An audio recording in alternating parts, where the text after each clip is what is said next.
Chapter 121. Guild Growth 6. Guild Growth 6. My wounded abdomen began to regenerate, but it was slow going, given the amount of mana concentrated in the wound. Thankfully, Salas spewed out a spider web barrier to prevent the woman from assaulting us. "What's that small thing? It reeks of you." The next moment, a fire consumed the barrier, and a dagger flew out in front of me. I could see a third arm emerging out from under the woman's side, holding a sharp dagger. That must have been what stabbed me in the stomach earlier. It was hidden from me too well. KH! I swung my mana-imbued greatsword to block the two daggers, spreading out the wings of Jinma as wide as I could in this area. Our weapons collided, shaking the ground with an absurdly loud roar. The woman let out a spiteful laugh. Weak! My greatsword was pushed back, making an uncomfortable cracking sound as it was damaged despite being protected by the mana of Jinma. I was never dissatisfied with my weapon's performance since upgrading it, but now, mana, physical abilities, and now weapons, I had no advantage against her. My thoughts must have been evident on my face as she smiled bloodily at me. "I was hoping for a moment of what was left in you, but your power. There's nothing left but a few worthless artifacts." I set a trap under her feet with Lunatic Trickster, but just as with Andres, she easily negated it. "What were you just trying to do? You know it doesn't matter." I already knew that there was no way to win with magic, but from the start, Lunatic Trickster was nothing more than a way to distract her concentration and make it difficult to resist my attacks. My sword crashed toward her, pushing her back as her center of gravity momentarily faltered. "It's weak. Try harder." I parried the attack that flew in to hit my sword, and her hand, which I was about to hit, shot straight through my chest at a strange trajectory. I clenched my teeth and rushed toward it. If she was similar to Andres, then my strategy would be the same. Turn all of my mana into predation and burn it up. KHHHH. The woman groaned. Blood gushed from my chest as mana flowed into me. It healed my wounds and replenished my consumed mana with an unforgettably sweet taste. Before I could think of eating more, a cold sword flashed before me. I swung my sword to stop it, sparks filling the air. From the sounds my sword was making, if I didn't repair it now, it would become unusable. Only the edge of the ability remains. "Please try to eat more." I instinctively evaded using Ubiquitous. A splendid display of fireworks appeared where I just was. Since I also dealt with fire magic, I could tell that it was a flame incomparable to mine, possessing a foreign nature. Mew! Salas leaped into the air, aiming at the woman's neck just as I had. His attack flew at a speed that even I couldn't recognize, connecting and causing blood to spurt out. I didn't miss that gap, rushing in with my sword using predation. "It's annoying. You're annoying." Mana exploded out from her, coming into contact with the spider web Salas had emitted and turned it into a rock. We both noticed it at once, stepping back. "It's a rock?" I recalled Andres and the power of destruction he possessed. She had a similarly unique power, of the same source even if the quality was different. "I didn't want to use my ability against you. You've got guys saying you won't exercise your privileges as an upper-level entity. I'll admit that I was looking down on you, ha!" The flames were rising, frightening Salas. "It's disgusting to have to use so much mana on a weaker subject." Her power was similar to that of Andres and far away from my own. It wasn't one possessed by a higher-level entity, however, or the Elacatra. It was a unique power of the demons, which means this woman once wore the name of a demon. Without really knowing why I was consumed by anger, I couldn't stand my own feelings, even though I knew it didn't suit me very well. I turned it all into desire. What would be a fitting punishment for this traitor? I would eat everything without leaving a single trace. The power of predation welled up around me. I filled the wings of Jinma with the power of destruction that I obtained from Andres. Until now, I had no conviction that I would win. I was behind her in every regard.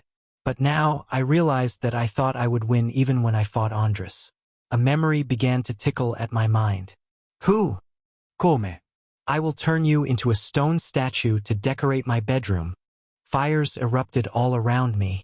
She revealed that her fire could turn everything it touched into stone, so I had to get rid of it before it could touch me. I already had the power to do so.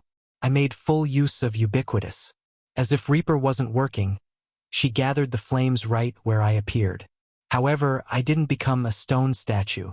The wings of Jinma spread out, causing vibrations and spreading the power of destruction in every direction, scattering her flames. She extended her arm again, clicking her tongue. Still, Marcocias. What? At that moment, all of her flames disappeared. I hadn't negated her abilities.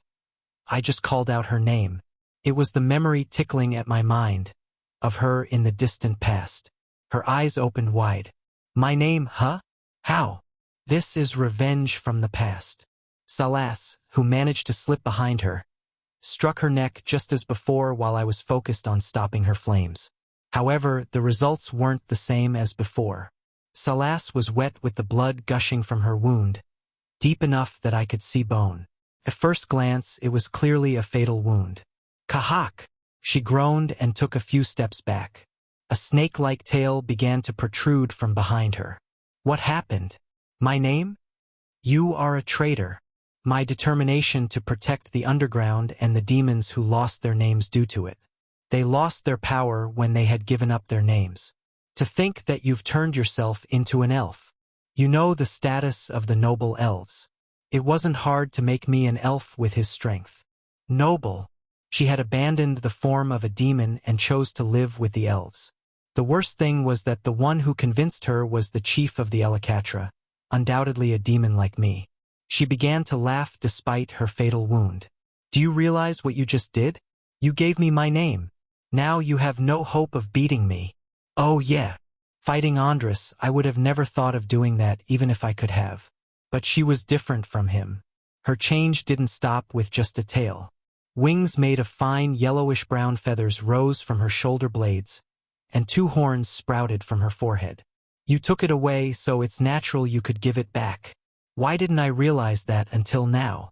Your superior must have been hiding it. What? Black blood scattered from her mouth as I used the power of destruction. KHHH. She vomited up blood, a far cry away from her prior self as her pupils shook violently. Why? Think about what you're doing right now. By losing their name, the demons hid their existence. Marcocias had been able to pretend to be an elf because unlike Rain, L, or A, she could walk outside and use her power. But now she recovered her name and her demonic form. As a result, the powers of an elf equal in class to my own was attacking her body. Ah! She seemed to realize it herself. She was suffering even more because of the elf's power inside her than because of my attacks. Had she forgotten in the passage of time? Or perhaps someone deliberately made her forget. Only, you made a mistake. No, a mistake. Her eyes flashed. Even if her body was collapsing, powerful mana still remained. If she could just burn me away, everything would be fine for her. The world was stained with flames. If my desire to devour her hadn't been supporting me, no doubt I would have been claimed by despair already. My power of destruction vibrated through my wings again, wrapping around me. It was a weak force, but just enough to shake off her flames for now. I reached out and grabbed Marcocias' head. Distress was written on her face. I had finally succeeded in closing the distance, even if I was doing a little better than her. I could feel my magical power scattering away from me. You were deceived. He couldn't have. If you want to think that until the end, do whatever you want. Maybe this was a gift from him whose name I didn't know yet. Maybe it was a warning or a trap, or maybe just a simple greeting. It didn't matter which one. Everything was equal under the power of predation. Thank you for this meal. I opened my mouth wide and began to eat. Chapter 122. Guild Growth 7. Guild Growth 7. I couldn't help myself when I saw delicious food. Instinct took over my reasoning, and I could only focus on the outcome. It increased my efficiency in eating everything I could. You gained 79,039 experience. You received 170,000 gold. Predation became LV3. Your level has risen several times. You have obtained the pure white envoy. You have obtained a mirror shawl. Yet, once there was nothing left in front of me, I gradually returned to my senses. It left me with a gloomy feeling as I looked over the results of what had happened after I gave in to my hunger. Soul magic increased by 18. New magic increased by 21. When Marcocias's body was no more than a drop of blood and a piece of flesh, I could barely stand to think about it. Why was I able to recall her name? If that possibility had been with me from the beginning, why was it possible only now? It would have been nice to take out the memories inside me at will. If everything became clear, when I confronted her, I realized that she was a demon I knew, and her name came up so naturally. It brought imperfections into her existence and brought me victory. But what was this frustration I couldn't help but feel? I felt like a doll dancing on someone else's stage, unable to control the situation, just swinging on by. Is there really only one Elacatra I have to fight? I couldn't shake the feeling that I forgot something important, something in the gaps in my memory. Does the leader of the Elacatra really exist? At that time, I could feel energy rising within me as if to break off those thoughts. Instinctively, I could feel that it was the energy of Elacatra, threatening my own mana. It tried to eat at me from the inside, noticing that I wasn't an elf myself. It won't be difficult for them to figure out how someone like Marcocias died. She would become the trigger that would reveal me to them. Her very death would prove my survival. From now on, I would have to assume that the other side suspected my existence and was moving against me. Fortunately, that wouldn't change much of what I was already planning to do. But at least for now, I could be convinced they didn't know of me. What is the truth? I've been putting off so much because there was no answer. But someday soon I'll need to come to a conclusion. For now, at least, it was the time to focus on surviving. I felt the power of predation rising within me. I could remember a time when I could only eat away at a person's flesh, using my regeneration to turn it into my own life. I wondered if that would work with this Elacatra mana inside of me. Could I turn it into my own energy? I thought of how she erased their energy the other day, and that was enough. It wasn't just the warmth I received from her. I remembered all of the trajectories her mana followed. My predation embraced the energy of the Elacatra inside of me, dismantling it bit by bit. Mana began to overflow from me, swirling around me to heal my wounds. I could feel my power and skills unifying. Belkina's spell became LV4. When everything was over, and I opened my eyes, countless monsters were lined up around me. I will kill all of you. I considered why they hadn't attacked me so far as I lifted my sword to aim at them. I surrender. What? I can't beat you and I don't want to die. So I surrender. It was a neat declaration of surrender, coming from the man who stood at the back of the gathered monsters. He was the largest of them, with overwhelming mana that stood out. I immediately recognized it as a parent entity. They didn't look so different from a human on the outside, except for the twigs sprouting out where there should be ears. Are you the owner of this dungeon? Yes. How did you come out? There were fundamental laws a dungeon had to abide by, one of which was that a boss couldn't leave the boss room. The door was broken in your fight. Her energy rampaged about in here. If you hadn't eaten it, the dungeon might have collapsed. The door broke? I repeated his words like an idiot, looking back. Indeed, the door had been shattered. Was that possible due to the energy of a demon and an elf mingling together? Given one more thing to consider, I let out a sigh. Is this Earth? It is now, yeah. Is that so? I figured as much, given the countless people coming down here to die. A feeling of discomfort came over me. The way this man spoke, and his choice of words, all gave me a peculiar impression. I don't want to die. One death was enough. I see. If I can live, I'll do anything. Better to be a demon than a spirit. That desperate feeling held by those who survived death. I was convinced. Are you a fallen? I don't know what that is. Were you human? You were too. The monsters between us split apart like the Red Sea. He floated in the air and flew toward me. I can hardly believe it, given your strength. Are you really human? From Earth? I was. If so, how no, never mind. You can call me Fate. Did you also die during the Great Fusion? All right, yes. When I opened my eyes, I was already here without anyone to talk to. What a powerful creature to be born as. I thought Cain was lucky among the fallen, but I hadn't even thought someone could be born as a dungeon boss. There was no one. Everything here was so different from the Earth. I was trapped inside that tree, and only recently could I feel people's spirits when they were killed. I only had these monsters, but they don't know how I feel. No, they only kill by instinct. They lack human-like intelligence. True, but that doesn't mean they should disappear. It feels wrong to condemn them, these monsters who shattered my hopes. I decided not to tell him that even if humans had reached him, they would have still tried to kill him as the boss monster. What is your name? Yuta Katsuragi. You can call me Katsuragi. Japanese now? Will you save me? All right. If so, go ahead and use that sword.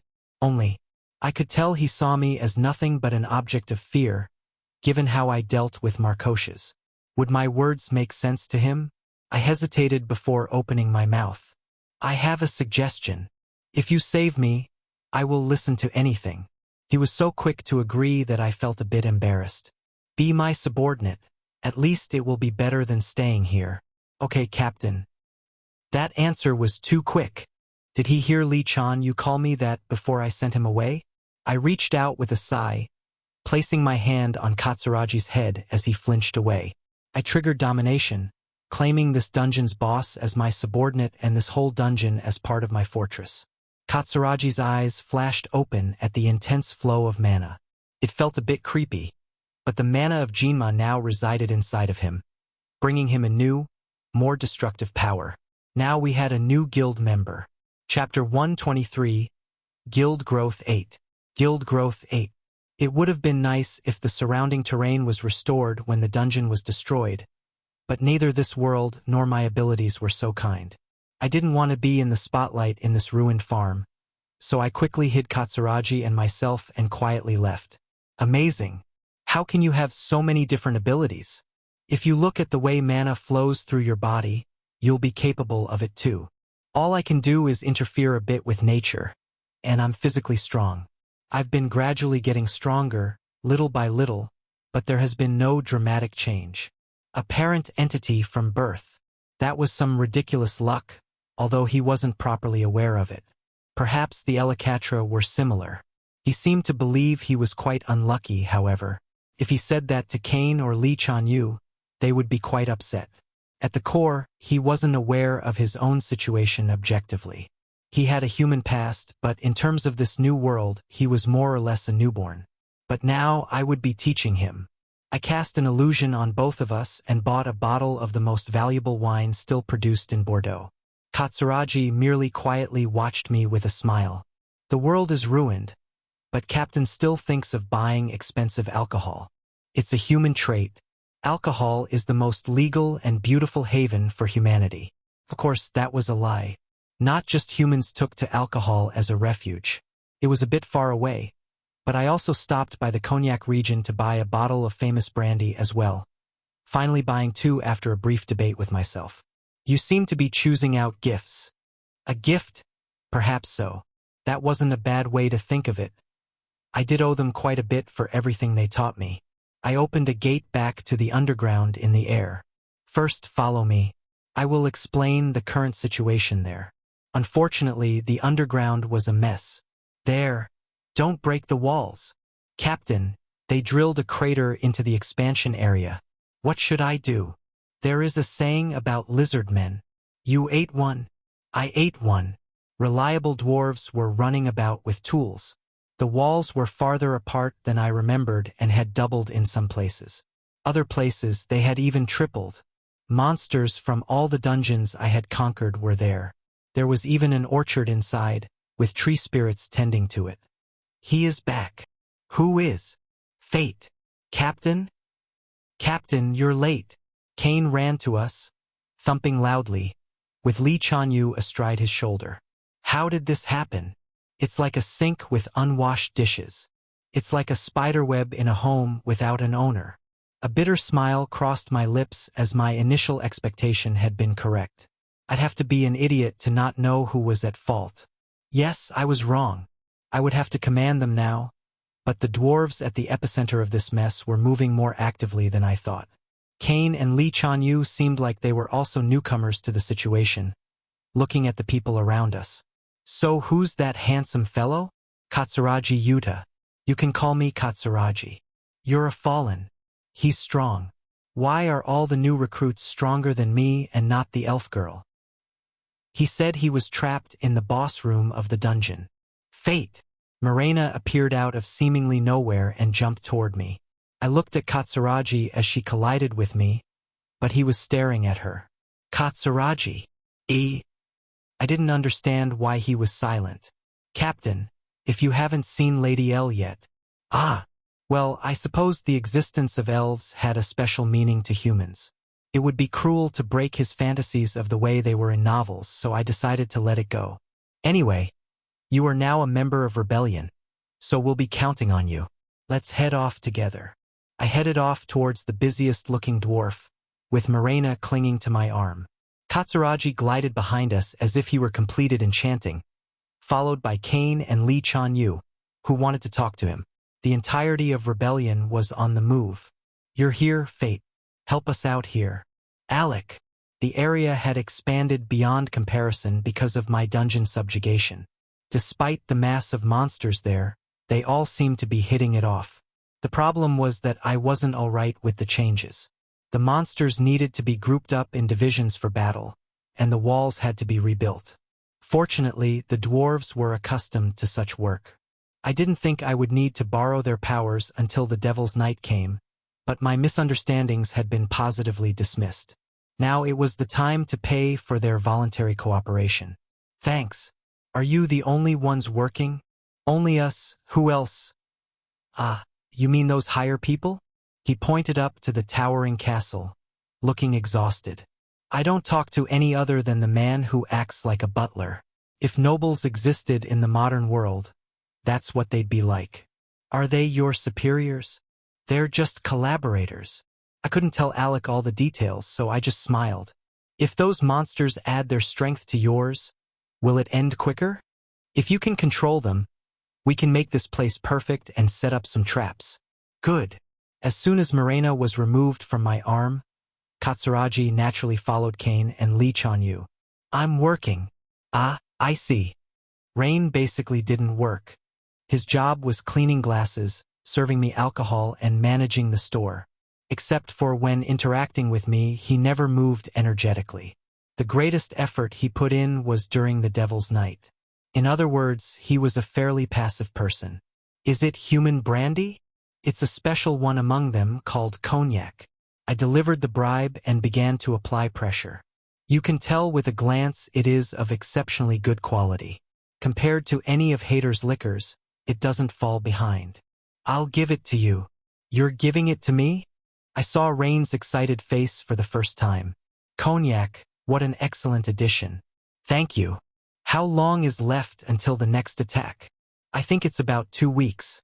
The scale of the fortress has grown immensely, so the next one might be rather intense. He let out a brief sigh.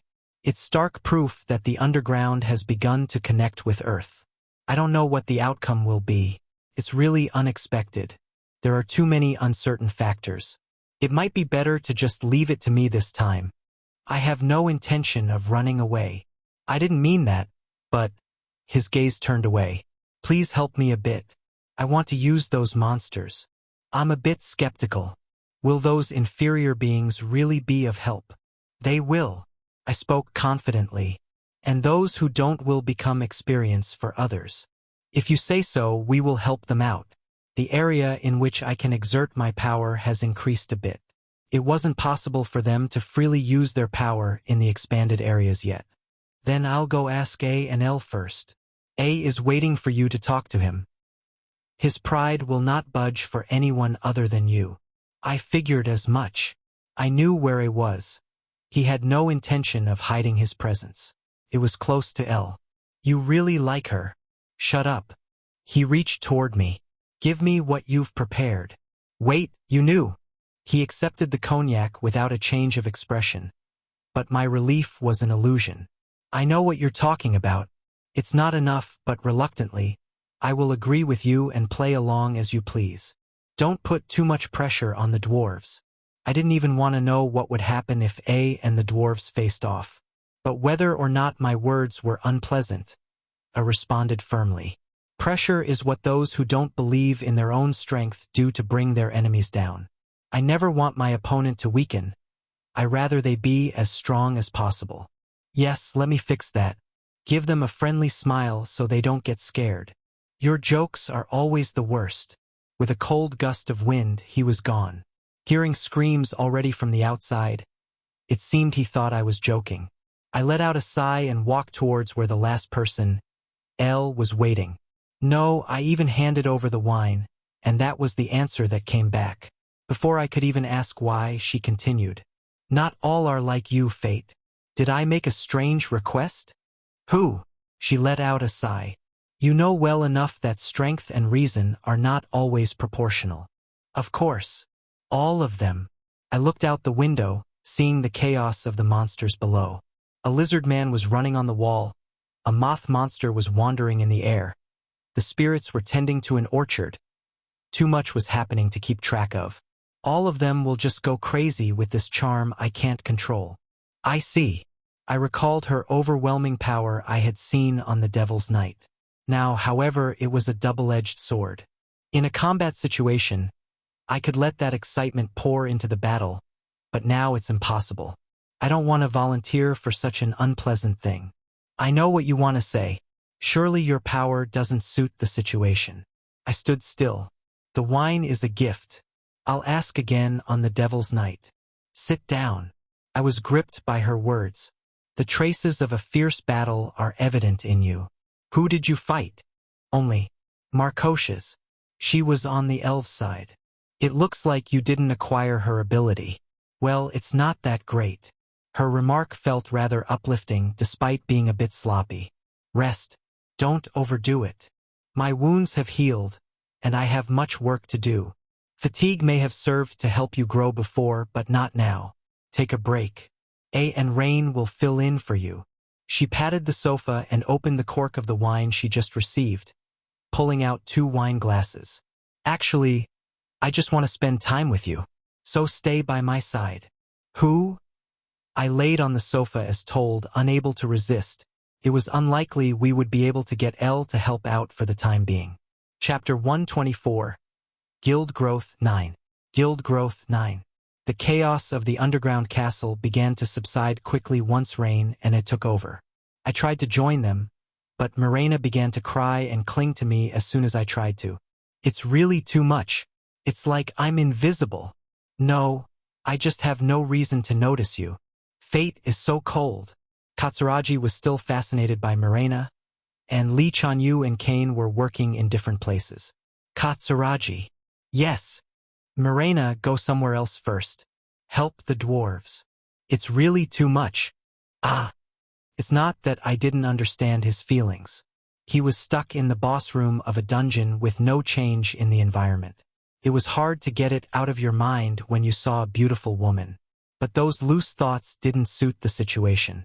Even with his basic knowledge of the current situation, it was problematic. I made up my mind. Che. It can't be helped? What does that mean? I turned away from Mirena and approached Katsuragi, who had a sad expression on his face, and grabbed his head. You said you wouldn't kill me. I won't.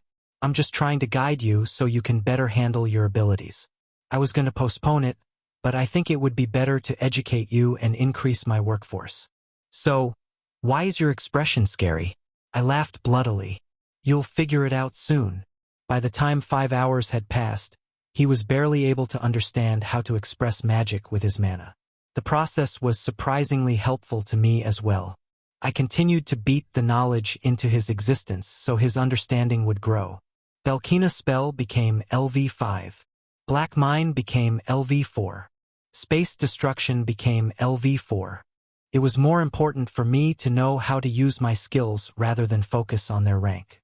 It was difficult to grow them, but when they did increase, it was easy to see the increase in power, especially for space destruction and black mine. The overwhelming increase in my skills brought a smile to my face.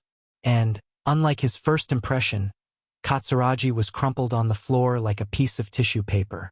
Green mana bloomed around him and healed him, making me even more satisfied with myself. Do you understand now? Save me. He let out a pitiful cry. I can save you, but those you meet later will not, no matter how much you beg. That mana of yours will make you a tasty prey. I don't want to die. I don't even want to fight. Give up on one of those. If you don't fight, you die. If you don't want to die, then you must fight. That was how everyone had lived now. The mask of social morality and norms, formed over hundreds of years, had been stripped away to never return. Even if only humans were left, they would just begin to fight amongst themselves. Damn, I want to go home and play games. If you don't learn to survive now, you'll be wasting your potential. You can miss the everyday stuff when you're strong enough. Lee Chanyu had already long lost his place in society, and Kane never talked about his hometown once. They had come to an understanding with the reality they had been thrown into after becoming fallen. Most of the fallen were usually lower or middle class, and their families were the same. Unless he was quite lucky, it was unlikely that Katsuragi's house remained the same as he remembered. Captain is right, but can you teach me a little more kindly?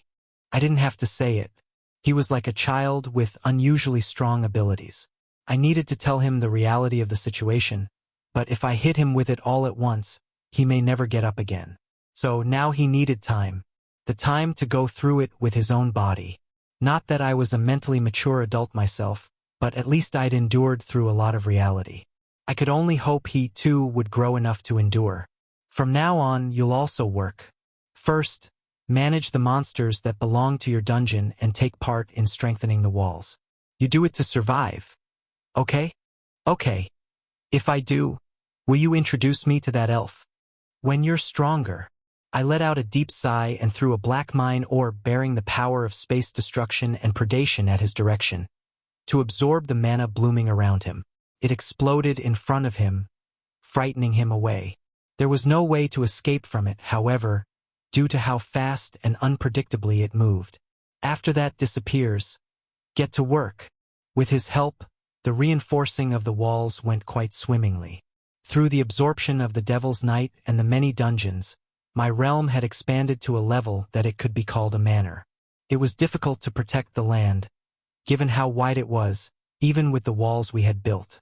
But it was fine. The walls were just to make the castle like a cup, to filter out the visitors. When the Devil's Night arrived, the defensive team would form around the first wall, and a large number of monsters would be released in all directions to exhaust the enemy's forces. The members of Rebellion would become a commando unit to fill in where they were needed, killing each and every one of the enemies. It may have been heartless, but I had no hesitation in offering up the dungeon monsters.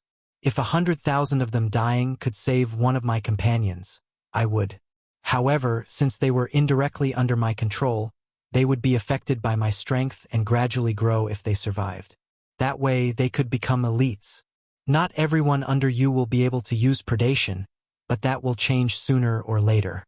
Honestly, I was looking at this situation a bit negatively, but perhaps this was a good time. You've brought this dramatic change. Rain supervised the construction of the western border wall with a gentle smile. It's as if someone is looking after you. If there is such an existence, it must be a creator who knows of your greatness. I'm still too weak to imagine such a vague thing. I left after replying, using Lunatic Trickster to set up traps at key points. The dwarves were staring wide-eyed at me as I did, but I ignored them. As I moved, night eventually came down upon us. I had to briefly conduct some secondary education for Katsuragi, who tried to sleep. Lee Chanyu came up to me as I was dealing with him. Good job, Captain. You're quick. I'm good at moving when I have a goal before me. I did suffer the damage of Korean education. Thanks to that, I've been able to survive. Oh, you think so too? He replied with a bitter smile. At that point, I noticed he was looking uncomfortable. You'll become a higher entity soon. As I said before, your growth has only slowed because you're sharing energy with your subordinates. Once you become a higher-level entity, you'll be a dominant force among rebellion, and so will your subordinates. He blinked, but then shook his head as he digested my words. No, it's not because of Katsuragi. Well, it kind of is, but it's a little different from what you think. But he's our teammate, and I believe in you, Captain. All right. I wondered what the problem was then, and Lee Chanyu seemed to pick up what was going on in my heart. The fallen. I was thinking about the other fallen. Watching Katsuragi, it was hard not to think about it. My friends who died. The other fallen I don't even know. What the hell does it even mean for us to be in this nonsense? Why couldn't I talk to my family? Why couldn't they help? Is there some stupid guy up there playing with us? I'm curious about that too. He lifted his head toward me, silent anger burning in his eyes. It was easy to forget, given his always pleasant appearance, but he had probably suffered even more than I had. I listened to what you said when you took Kane as your subordinate. You said you'd get to the heart of all this. Did you mean it? If you've seen me, I will face it one day, even if I don't want to. He took a deep breath, exhaling all of his doubts and worries before facing me once more with a smile. I'm glad. I'll trust and follow you. As always. He let out a laugh and nodded. Oh, also, it's not a good idea to hide unconditionally. What you fear won't happen. So do something about it before it's too late. What? Your sister. Tell her the truth. I stiffened immediately, but he continued. Didn't know I knew, huh? Until a little while ago, you thought I saw them as someone of the opposite sex. I figured it was one of the two. Once I concluded it wasn't, that it had to be the other. I was flabbergasted at how reasonable his thought process had been. I understand you're worried she will be in danger, but all humans are in danger. That risk won't change significantly just because you tell her. But there was one reason, however, that I didn't want to tell her. I wasn't Seon's real brother.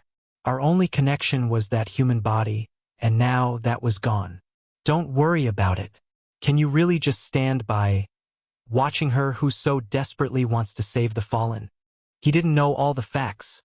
But don't make it harder. You know she's alive, but she doesn't know you are. That's selfish. There are people who can't even meet their family though they want to. This isn't the place to watch her peacefully. This is the best advice I can give you on behalf of those people. Only, all right. He was right. Of course, he was. Thank you. I'll be back soon. The captain is a great man who can admit to his mistakes. Take your time. I opened the door to Earth right away. My sister's voice filled my ear as soon as I did, as if she had read my heart. Fate. Hey, I need to see you. Something big just happened. Everything is going crazy. One flag is waging war with the other guilds. Damn it. I jumped straight through the open door. Chapter 125. Guild Growth.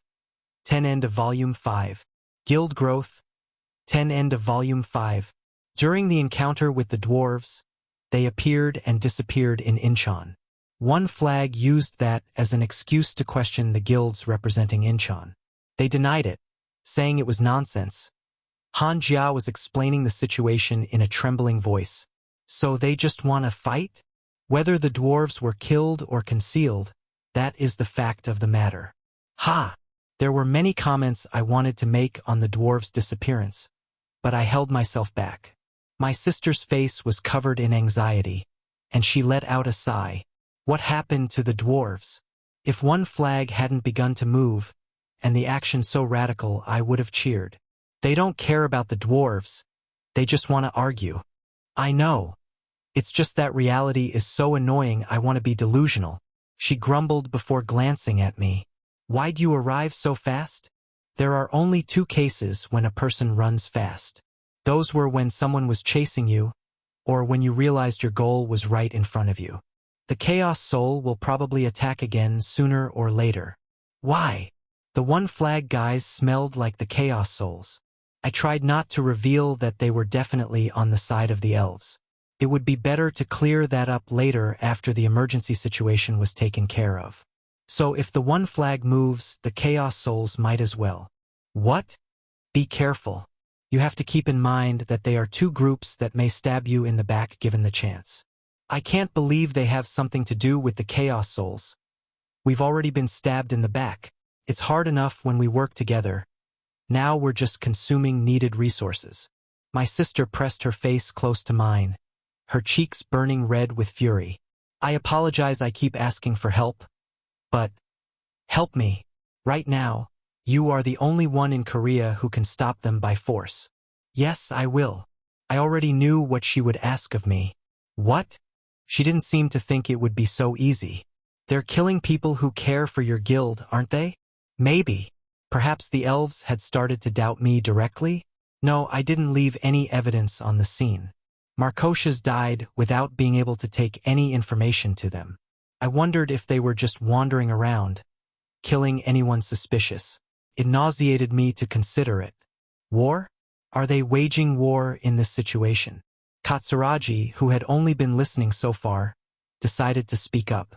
I was prepared to prick his eyes out if he looked at her with the same eyes he looked at Morena with, but there was no sign of that. Perhaps the story was too shocking. A fallen? Yeah, a new one. So, what's the situation of the other guilds? Still complicated. What? I can't do anything for them. All attempts to persuade them have failed and trying to use action doesn't work. The current situation will only continue to spread. But if one flag's power is cut off, it puts Korea in jeopardy. She let out a sigh and looked at me, who was at a loss for words. Don't you see it? Their power is mysteriously massive.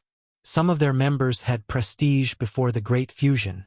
But if they're siding with the Chaos Souls, to be honest, I didn't care much about the comfort of Korea. I was hesitant to make any moves myself. But hearing about it, it was clear that each and every one flag executives exuded the same energy as a higher entity. It didn't matter if they didn't actively fight. Their existence alone made Korea more secure. But they were just pretending to be an ally that could be trusted. There was no telling when they would reveal their claws, and by that time, the difference between enemies and allies would only widen. I would have to take their lives the moment I recognized them as an enemy. I will have to prepare quite a bit to do such a daring thing. My sister looked at me with anxiety-filled eyes, but I ignored her and looked back at my colleagues. Kane, you're in charge of this place. Lee Chanyu and Katsuragi, follow me. Morena, you'll remain here too. Why? I'll protect Fate too. You're still training. My merciless words sank her hopes, and my younger sister stood up as well. I will go too.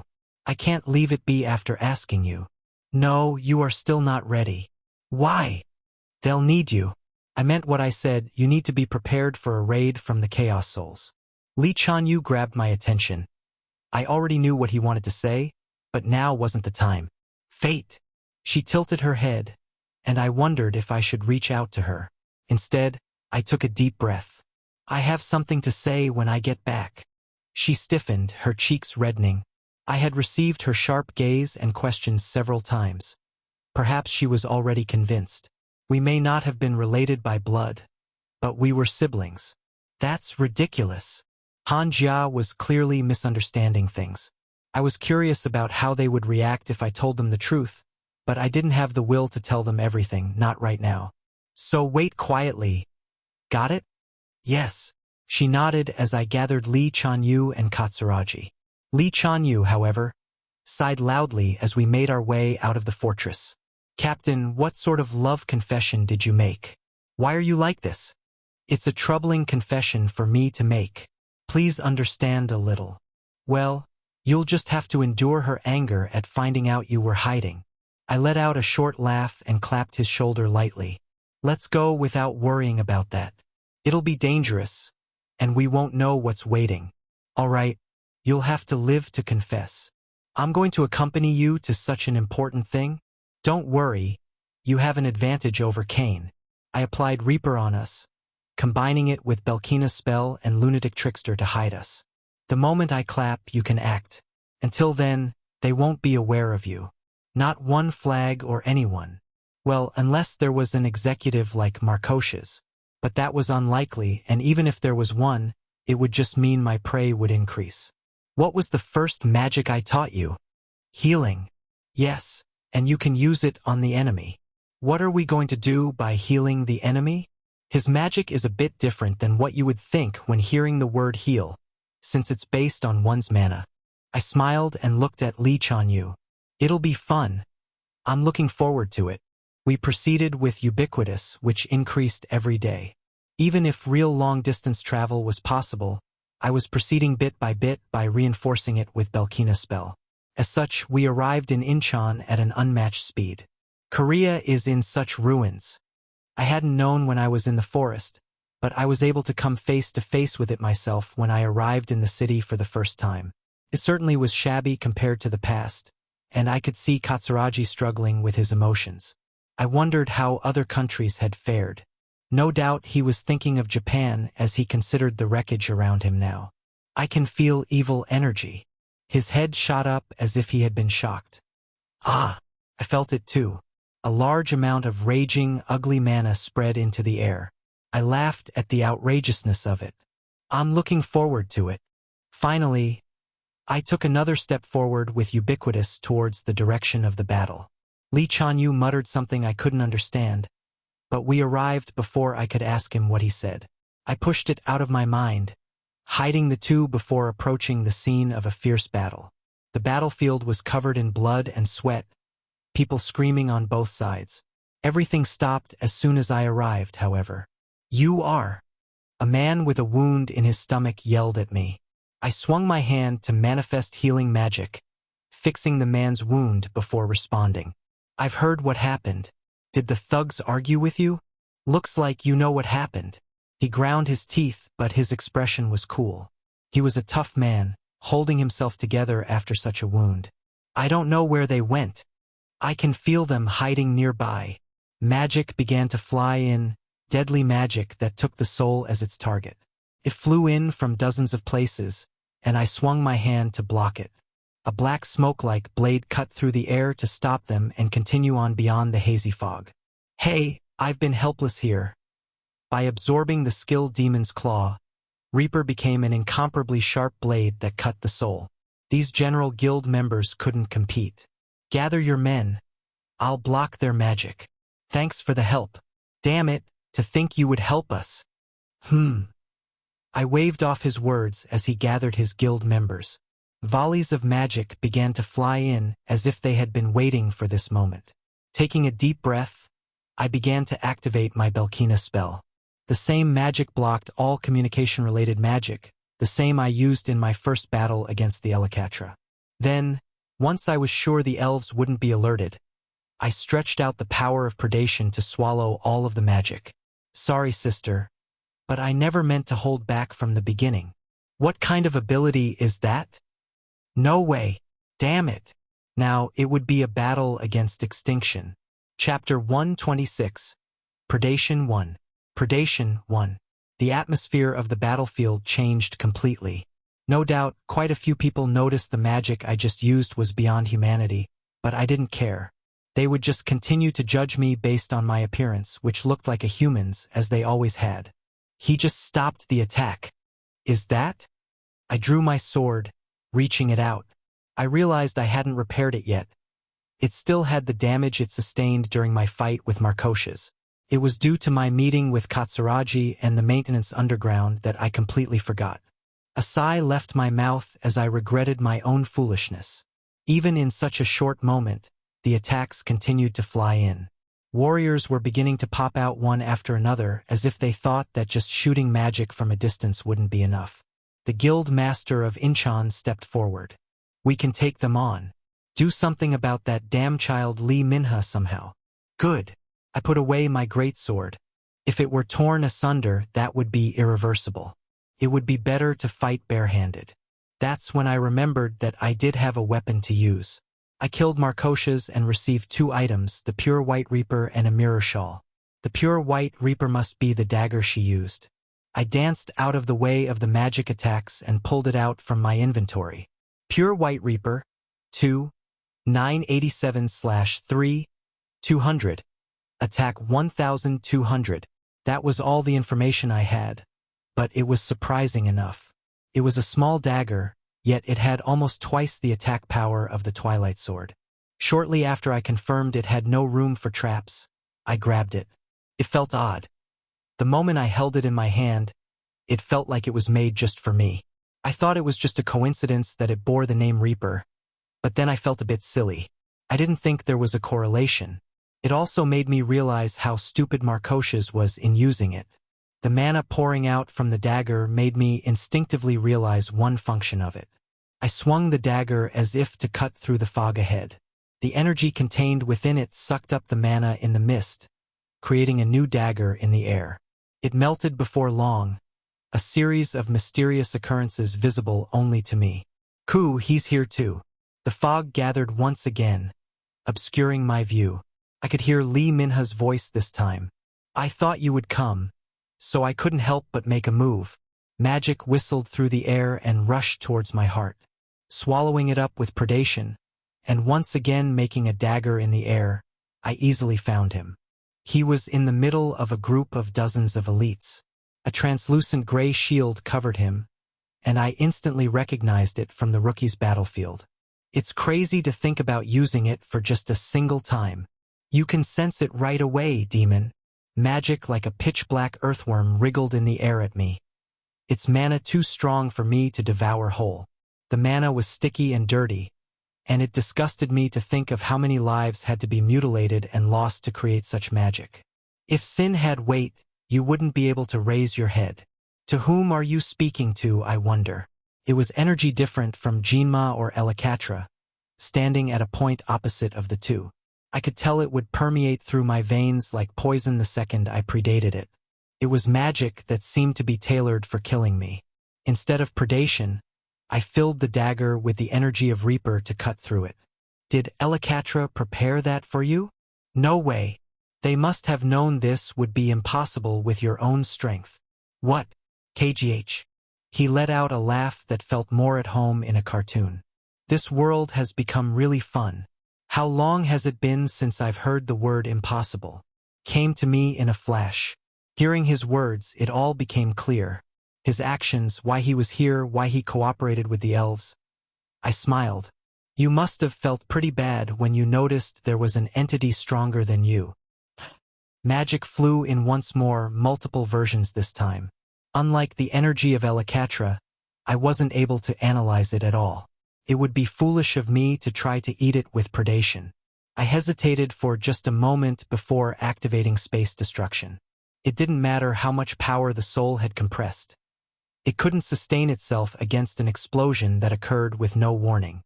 Lee Minha's laughter was distorted. I wondered if he expected that I would eat the magic and disappear. I should get rid of you here.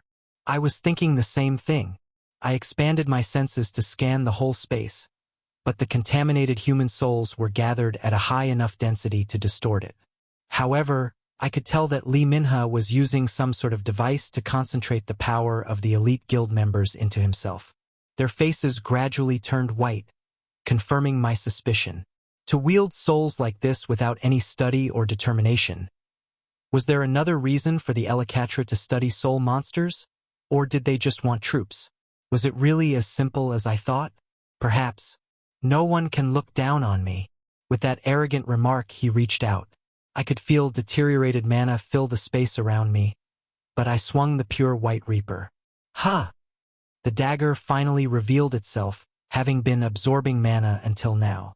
Daggers poured down like a meteor shower to tear away the mana that was concentrated on me, continuing on to the drop point where Lee Minha and his men were. Kahak! You gained 283 experience.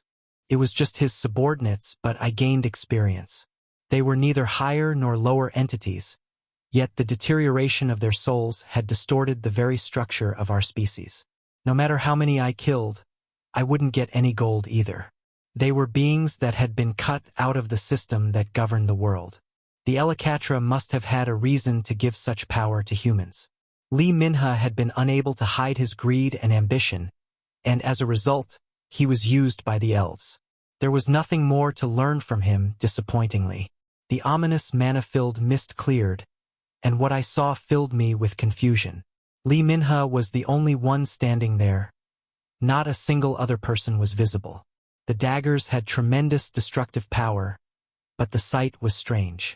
He had defended himself with the shield made of souls, but where was everyone else who had been killed? Who? He sighed harshly, and I could tell his appearance was distorted. Now, through this, the contaminated mana swirled inside of him, transforming his body to an unparalleled level. His soul had transformed and mixed with countless others, forming a disgusting shape. It wasn't like the wind of Uranus. Rather, it was a terrible shape willed into existence by this man. It's almost complete. There was only one answer as to how the elites had vanished. It wasn't me you prepared for. The magic was meant to kill and absorb his own men. No one can stand above me. I've been thinking about it since the elves told me I should never come into contact with you. The time has come for me to reclaim my place. Everything exists for me, to sacrifice itself for me. Only, so you contaminated their souls as well? Just for this moment to absorb them easier. It was so ridiculous. I couldn't laugh. The mana of the dirty soul expanded enormously, more than 5 times than my own. I put away my dagger, and he laughed as he watched it disappear into my inventory. He seemed to think I've given up. You're finished. Both demons and elves will be erased from the earth, and I shall sit on the throne prepared for me. Blame yourself for your fate. I didn't really feel like listening to him anymore. I clapped, and a dark green flash shot through the air to hit Lee Minha directly. It was healing magic. I had learned magic since I became a monster, but the only healing magic I had worked on the body. But what about the healing magic of those who learned to touch the spirit? It was magic that healed the soul. It returned the distorted and twisted souls to their original form. Oh, Groaoea! One side of Lee Minha's face, which was grotesquely deformed, was pierced. That was just the start. Every part of his body began to twist, shrink, swell, and explode. Lee Minha, did you know? The elves themselves see you as disposable. Yes. Did it work? Don't memorize any resurrection spells. I made a face at Katsuragi, the hero who could heal, and rushed toward Lee Minha's body. I had only one thought in my head. Even if I hated it, the truth would come to me. And it wasn't far. Chapter 127. Predation 2. Predation 2. Lee Minha had died, but his work was only beginning. From the start, I had been on the lookout for the ominously distorted mana in his body rather than his abilities. Meanwhile, mana was venting in all directions to try and reach an equilibrium. Considering the total amount of it and the way it was expanding, the result could be easily expected. If I couldn't stop it, it would send a destructive force akin to a tactical bomb. Those elves? I swore at them mentally as I moved forward. I couldn't just swallow it all up. I would lose my life, but I had to work quickly. Lee Chanyu, leave it to me. He began to summon hundreds of monsters and spread them out everywhere. They were prepared for any elves that came to investigate the odd gathering of mana here. As a bonus, it would also keep the humans from learning what happened in my battle with Lee Minha and what I would now be doing. Katsuragi, continue using your healing magic. Target this entire space. Okay. Now his magic would work to inhibit the runaway mana that was filling this space. It would stop the transformation of it, gradually returning the transformed soul to normal. It was a coincidence that I took him under my command, but I was lucky he was here now. If he continued to grow in the future, he would be the perfect countermeasure against Chaos Souls. I took out a suitable item from my inventory to use Lunatic and Belkina spell. Traps were more effective when manifesting through an object. I began to pour in the power of Lunatic Trickster on the shawl I acquired from Marcocias, as well as Predation. I used Belkina's spell to amplify it, pushing it as far as I could. The result was dramatic as the shawl's strength grew immensely. The mana, which was flowing out, made a roar as if a vacuum cleaner turned on. The momentum at which the mana was sucked in was terrifying, but the shawl didn't really change much despite it greedily devouring all the mana in the air. Just being near that mana makes my skin tingle. Captain, are you really okay? When I looked up to the sky, Ominous purple clouds had gathered above us. The mana deterioration even affected the environment. Damn, there's too many influences. Was this what the elves were aiming for? I put in more mana as fast as I could, as if projecting my entire self into the shawl. It didn't matter if the item's durability was exhausted, so long as we safely made it through. Little by little, the cloying, sticky mana began to decrease.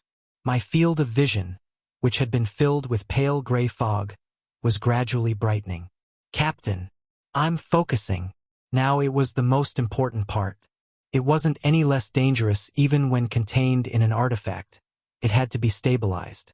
Belkina spell, lunatic trickster, and all of the skills I could manage to use were concentrated into it. The shawl, which had been torn to pieces, began to give off a strange glow as mana flowed through the air around it. It was rushing off in an odd direction, out of lunatic trickster's control. This was the dangerous situation I expected. I was anxious about using artifacts I didn't fully understand, but an item any weaker than the shawl would have been destroyed. I had no choice but to use it. KH? I groaned briefly, looking back at Katsuragi and Lee Chanyu, who was watching me with concern. I'll die like this. You guys get back. I knew something bad would happen the moment you made that promise with your sister. Is it dangerous? Should I run away? Where? The situation was out of my control. All I could do was delay the energy by using predation to the max inside the shawl. Where? Even if we ran, we couldn't get out of that mana's range. This'll be a serious situation. There are crowds of people near here. Both seemed unwilling to move. They wouldn't be able to live with themselves if they ran without knowing whether I died or not. Yes. Then let's decide where to die. No, I want to run away. Tell me how I can survive. I have something to say to you after we survive, Captain. We'll live together. You're saying stupid stuff like that now? It made me feel better to banter as we were. Our everyday life included confronting death. There was nothing more pathetic than being consumed by fear and confusion when facing it. I began to pull items out of my inventory and toss them into the air, sharing the energy of predation with all of them. I then began to share the runaway mana from the shawl with them. I couldn't rely on just one item. I had to spread it out. I wouldn't be swayed by the power of Lee Minha. I would swallow them all neatly, without leaving a single thing behind. It was unacceptable to waste any food. Eat, eat, eat. The light emitted by the shawl became brighter. The energy it held was still massive, but now it had reduced a bit. It was affecting me now. The artifact was developing in a new direction in harmony with the soul's mana and the energy of my predation. Captain, is the color changing? Captain is a liar. You said you wouldn't let me die. Damn it. I want to go home. Katsuragi was still crying, but Lee Chanyu noticed the situation was heading in a new direction. I smiled grimly and kept my focus on it. I took out the Twilight Sword and the memento of the demon who built the castle, as well as the pure White Reaper to help hold the mana. The ominous mana flowing across Incheon was concentrated above us. It was mana that had deteriorated so much it was unrecognizable. And now it has affected the united artifacts to change their properties. The shawl shined brightly for an instant, as the muffler around my own neck came loose and floated to the place where it was. As I watched, I couldn't help but think Rain was assisting me. I wonder if his power in the muffler was supporting this harmony of mana I couldn't achieve alone. The same went from the demon's sword left as a memento. It was like his will still resided in there and was helping me as well. Thank you, Rain. Thank you, one who doesn't know their name. The shawl and the muffler blended together, losing shape and forming into one object. The other items began to rotate around them. Looking at them, I briefly thought of the pure white dagger, which was the best weapon I'd ever held, but it was too late. Light covered the world, and I instinctively activated magic to prevent its spread. Concealing it would be the best option after all. The purple clouds that had taken over the sky disappeared, and no more sinister mana or displaced souls lingered around us.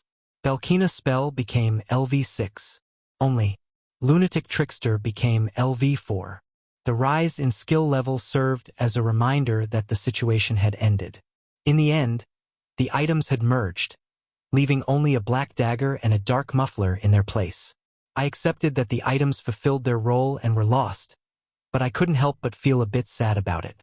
Holding the dagger, I could tell it was powerful at a glance, however. Captain, it has an odd feeling to it. Souls. Countless souls. I'm more scared of that than that guy. Katsuragi had calmed down now that the immediate danger of death had passed. They've solidified into the shape of an artifact. That meant I could control it with my own power. I reached out for them, and as if they had been waiting for me, the black muffler flew toward me and gently wrapped itself around my neck. The dagger was automatically caught in my hand. A huge impulse struck me like a god's hammer. Innumerable souls clamoring. Instinctive emotions left without a clear sense of reason. Those who had left the path and were now trapped in a narrow prison, trying to provoke me to end everything. They wanted to spread destruction across the world. I smiled bloodily as the shouts in my head and the will to destroy passed on into my body. Wait, you'll enjoy yourselves soon. Chapter 128. Predation 3. Predation 3. Echo of the Soul? / Annihilation of the Soul? / A useless notification window popped up before me. The pitch-black muffler, the echo, didn't assert itself once quieted. The dagger, the annihilation, however, buzzed with a low-pitched hum. I knew why very well. You're still fighting. I threw all of it into my inventory, including the memento of the nameless monster bird who built the castle. No, it wasn't quite a memento. If he had died, his name should have returned. But I still couldn't recall it, which meant his existence remained somewhere in the world. That was the greatsword. I was convinced his help blended the other weapons into the single dagger that was annihilation. But there were two items, the echo and the annihilation of the soul. The echo banded souls together, but the annihilation destroyed them. For me, with my predation, it'd be a bit more suited to me if they were all combined into one. While muttering about things that didn't matter, I put away the dagger. There was nothing left to be seen here, no hint of the disaster that had occurred. Katsuragi was shaking, and Lee Chanyu was collecting his monsters. Beyond that, the humans who had been fighting one flag still remained. You didn't run away. No point in trying to. The guild master laughed and gave me a shrug before lowering his head to me. I still don't like you. I can't grasp what you are with my abilities, and I don't understand your power. I hadn't thought much of him. To be honest, I thought he was a human driven by the situation just like that man with the balding head. But as I listened to him, my perception of him changed. But you saved us all. Thank you. Thank you very much. Even if I got rid of one flag?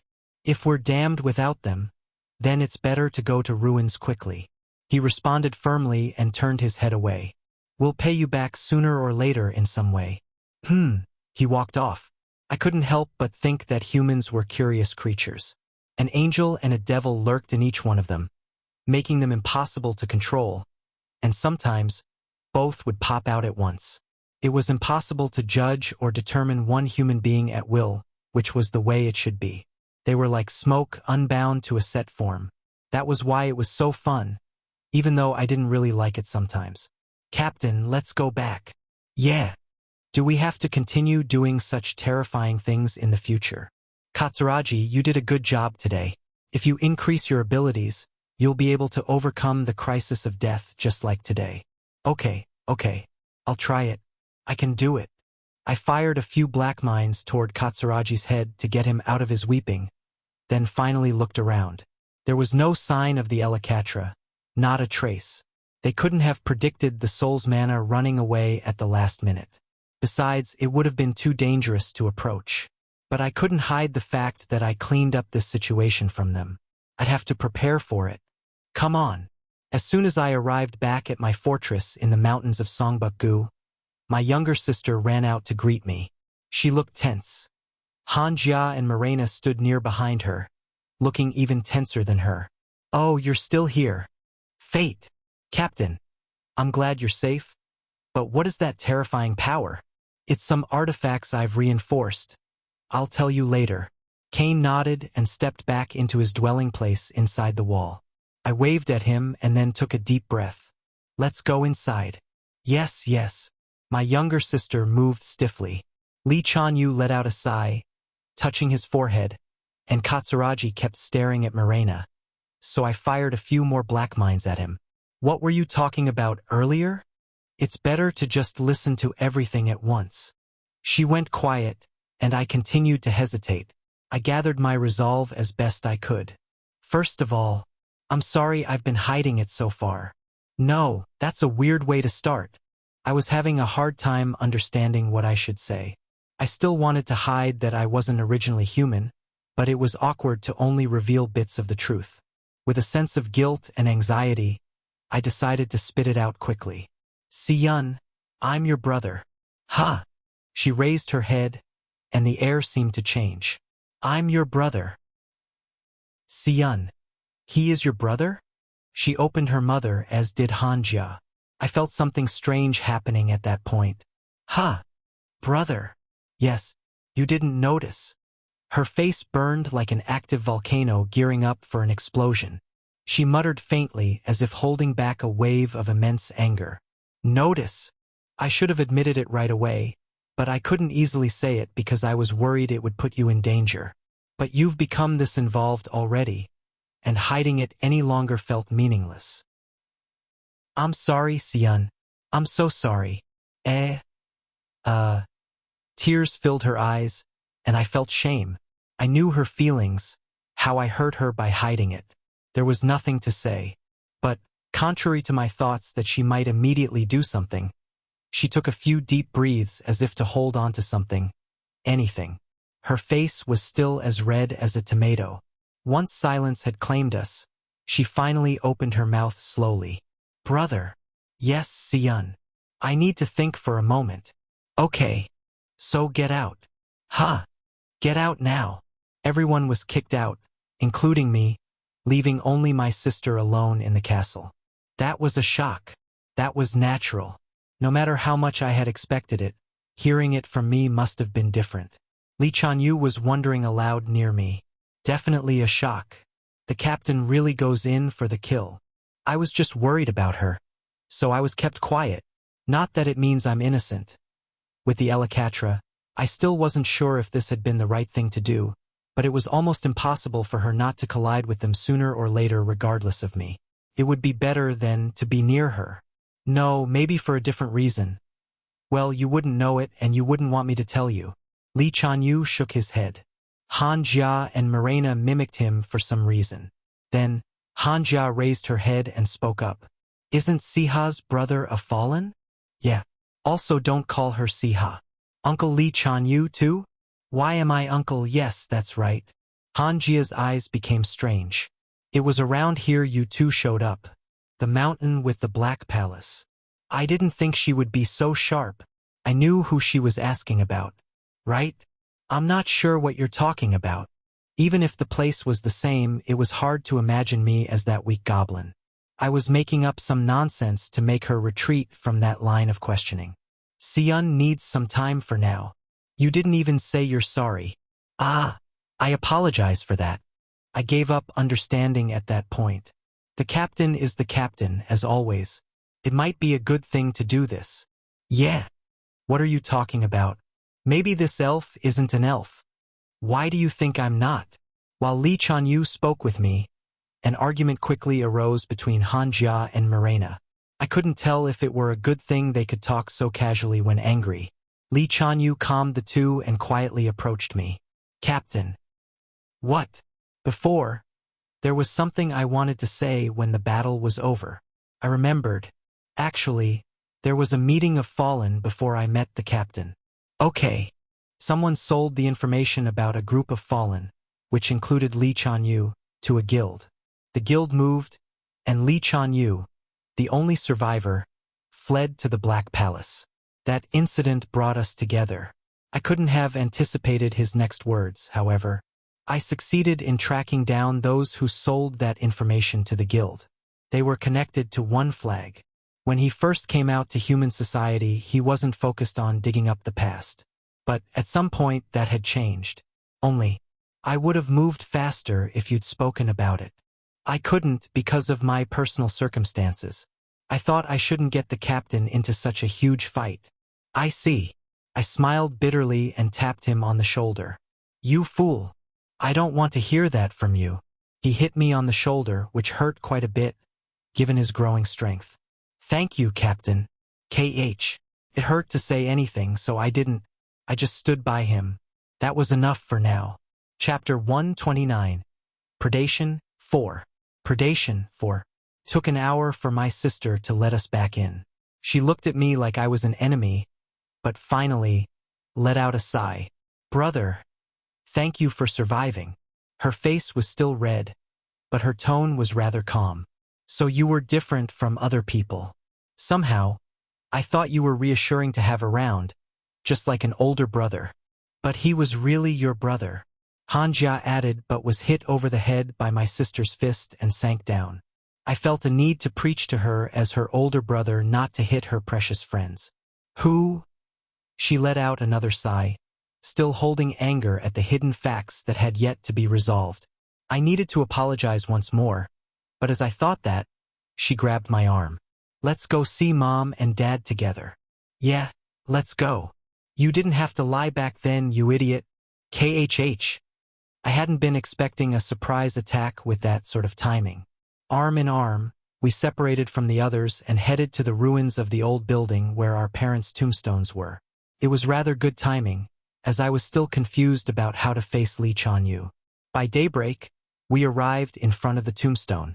She didn't speak once during our journey, but as soon as we arrived, she approached the tombstone and whispered to it, brushing off the morning dew from the stone. Mom and Dad were here. I guessed my sister visited this place often. We first met here after all. How does she feel when she visits this place? Did she have no one to support here except them? I felt sad and could only mutter a weak sorry as I watched the back of my sister talking to the tombstone. Mom, this is my brother. He's annoying. Did you talk about me in that way? He's a man who uses a very annoying tone and pretends to be handsome. Now that she knew I was her older brother, she held no reservations in bad-mouthing me.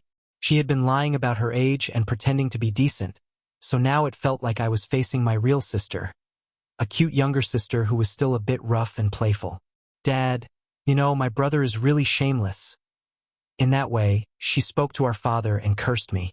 Finally, she looked back at me, wondering how much time had passed and whether I would retaliate. Now that Mom and Dad are also here, tell me, after the Great Fusion, what happened and how hard was it? She frowned at me as she sat on the ground, damp with dew. I stretched out my mana to dry the floor. What to do? Your brother is very busy. I was actually busy. I wanted to evolve Morena and Li Chanyu before the Devil's Night arrived. And, if possible, I wanted to make sure my sister and Hanjia were strong enough. The same went for me as well. I wanted to practice until I could handle the 2 new items I acquired. I know, but this is more important. Tell me quickly. I won't leave until I hear everything. I'll tell you everything, so let me know, brother. I want to hear it. All right, I'll tell you. I smiled bitterly. I couldn't tell her all of the truth, but that wasn't what she wanted to hear. I first opened my eyes on the first floor of the Black Palace, a story told by a brother to his sister, and a sister to his brother, which began at dawn, only saw its end when the sun had set once more. I had heard her story somewhere in the middle and was now talking about Elle. Do you like her, too? There may be some gratitude mixed in there, but affection is at the center of it. Yes, I love her. I decided to be as honest as possible, so I expressed my true feelings as much as possible. She didn't appear to like what she heard, however. I hate this new sister of mine. I don't even know what kind of person she is. Is she even human? I can't allow it. It doesn't matter if you allow it or not. I can't allow it. Never. Even you might fall in love with her if you meet her. No. As I roughly stroked the head of my sister, she was punching my shoulder. I realized that sense of distance between us had vanished. Now I thought she was right. It had taken a while, but we both needed to make time for this. Thank you, Si-yun, for being alive. If I had died, My brother would have been too lonely. I got up and hugged her. I was good at expressing my feelings in the past, but now I could take action when I needed to. I'm sorry, Siyun. I'm sorry. She reached out and hugged me back. I don't like my brother. He was originally a lot more grim and timid. He wasn't a man who was good at grasping the atmosphere and speaking about what he felt. Remember that being overly honest about your feelings can be a curse. He smelled bad as well. Hey now. I smiled and tried to release the hug, but she didn't let go. She let out a moan as she buried her face into my chest. 5 more hours. You sound like L. Then 200 hours. I tried to say that even that was similar, but I didn't want to exceed 10,000 hours. With my mouth shut, I decided to lend her my chest until her heart relaxed. That night, we crashed in the same room, albeit in different beds. She kept me awake with all sorts of sorts, but it felt good to listen to her talk. When I finally fell asleep, I slept better than I had in a really long time. The next day, I got dressed and went outside. My sister was listening to a report from a guild member of her kindra who had arrived at the fortress. She looked back as I walked out. Fate, you're up. Wait a moment. She gave a command to her subordinate, who bowed toward us and left. Upon checking whether he had left, her expression suddenly distorted to be like a demon's. Brother, I remember asking you to leave the one flag out to dry. I smashed and killed everything. All buildings and humans with any allegiance to one flag were destroyed and killed. The government had taken up the momentum. I started to take them out completely. Now, not a trace of them remained in Korea, although undoubtedly there was still a lot in foreign countries. Why kill people carelessly? That's no different from the humans who kill the fallen. I have to kill the enemy. If I don't, I'll die. Wow. They were a great guild. Yes, I felt as such when we fought. But why? They're the enemy. My voice was firm. Not only were they my enemy, but they were an enemy of humanity. Don't worry. They've been uprooted. But... She moaned, crying. Her heart understood my point, but I had no intention to force her into changing her mind quickly. I had to move so she didn't have to change. I tapped her head lightly and headed into the front yard of the fortress, where all of Rebellion had gathered. Captain, how'd it go? We just fought a little bit. It's normal for siblings to fight and grow. I clapped my hands to gather everyone's attention. Leave. I want to listen too. Siyun, return to your guild with her. I want to leave our guild and join Rebellion. Lee Chanyu. All right. Lee Chanyu snapped his fingers, and some monsters jumped down from the air to throw Han Jia out of the fortress. My sister let out a sigh and looked outside but didn't go to rescue her.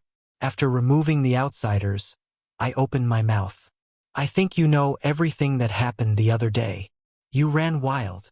It must have been wonderful to see fate play such an active part. I wish I could have been there. It was scary. I'm still scared. The other day, we really kicked things off in the front lines. It was hard to imagine a counterattack, given how hard we hit them, but we had to be prepared. So, we'll move boldly now. Rebellion will show off their power.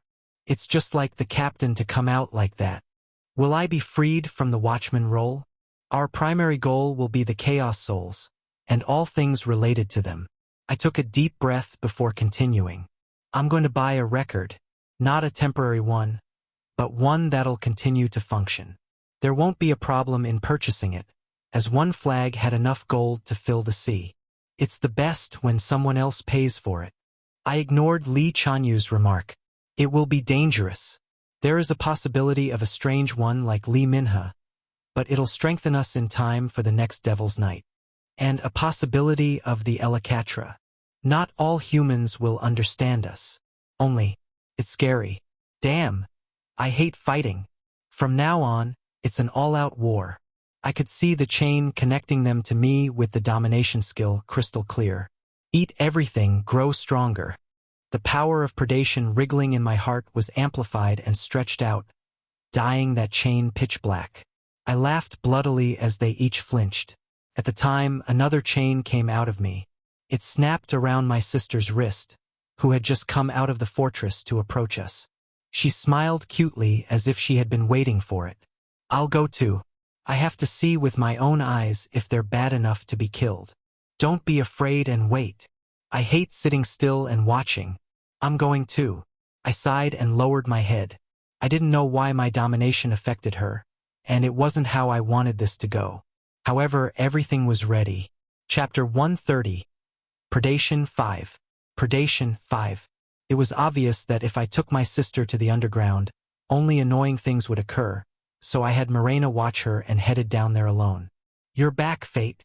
Rain greeted me with a bow of the head as always, but his appearance was a bit different. He had a small chain hanging around his wrist and the waist of his clothes. Noticing my gaze, he pulled a little at the chain with a bitter smile. As you know, this battle will be different than the previous one. I've done some preparations of my own. A chain. I couldn't imagine him fighting in person. Now that I had evolved into a Belkina predator, I could measure his strength, but it was just the total amount of mana that appeared on the surface. I knew nothing about his abilities either, or rather, I didn't remember. I apologize that I may not be a great source of strength in this fight. No, it's all right. It's my fault. So, I do have a few requests. First, I need information on some artifacts. I summoned Annihilation and Echo of the Soul, and Rain responded as if he had been waiting. I see. Sometimes great results come from dirty and dusty things. The result of the fighting against the Chaos Soul, correct? Yes. He stared at the two objects, formed by thousands of souls united and fixed in two completely different forms. His interest was plain on his face. The soul is utterly amazing. If anything is left in its natural state, it will shrink and disappear, but the soul will not. Even if they come together and become one, they won't disappear. If more of them come together, its value multiplies exponentially. That's the first time I've heard of a soul defined that way, combined and becoming one. If so, had all the souls I ate become part of my soul? I wasn't in a particularly good mood to hear that. The elves wanted to get their value through the Chaos Soul, but they failed. Trying to change something that doesn't change, paying the price. Rather, you tried to calm the situation without thinking about it. You succeeded in creating something with a nice shape. How wonderful! Experimenting with the soul of other humans. How disgusting. Rain smiled and nodded at my sincere feelings. You can't do it with your own soul, but your words are correct. You did a good job. You helped, Rain. It was just insurance. It wasn't my own strength. He shook his head without accepting the things I was pushing toward him. They can't be handled by anyone other than you. Even you. It's impossible for me and anyone else. Moreover, aren't you already grasping the power of the artifact? Well, to be precise. Oh, getting accurate information is a great way to make solid plans. Rain wagged a finger and smiled. A product within a defined limit cannot produce anything other than a set result. The enemy you must face will not be defeated with obvious force. Have you not gone through it once before? I wondered if he was referring to the goddess touch. If you regain enough power to fully grasp these artifacts, then maybe that will be the moment when everything is neatly finished. I didn't understand his words. Maybe he was still hiding something from me? Now, did you have anything else for me? A record. I want it to work permanently. It will cost you 8 million gold. After buying a record at a merciless price, all my work down in the underground was completed. I couldn't help but be curious as I watched Rain take the huge amount of gold I had. He had a lot of money, but where was he spending it? I decided to ask the question again, but was met with the same mysterious words. He handed me the record. Compared to when I saw you just after the Great Fusion, everything has changed so much in a short time. What I need to do hasn't changed. I gave up my question and responded bluntly, feeding the record some of my mana so I could track the energy of the Chaos Souls. I had been moving to survive, coming this far by killing and eating those who wanted to kill me. The only difference was whether it was against a goblin or a group called the Elacatra. I'll be back on the Devil's Night. I will be waiting. Returning to Earth, everyone, including my sister, was waiting for me. Hanja had been completely dismissed, of course, but I called out Salas to join us as well. Mew. Cute. Do spiders originally cry so cutely? I used the record and watched the needle spin. Before, it was just Salas and me. But now that everyone here's overall ability had increased, we could move together. However, Hanja, despite being kicked out, kept persistently showing up. When she was about to be evicted once more with magic strong enough to make her faint, she ran up and whispered something into my sister's ear. Her complexion immediately turned pale. How many elves are gathering in Songbuk-gu right now? It's not a combat force. It's a unit to guard and search us. I left the party and started running, making full use of ubiquitous. I headed towards the space where a large amount of mana was concentrated. The Ellicatra were moving together, so it was easy to find them. Hey! Ugh! Yes, there were 5 elves in total, all of them fully armed higher entities. They weren't demons turned into elves like Marcocias, but rather elves from birth. Yes! Damn!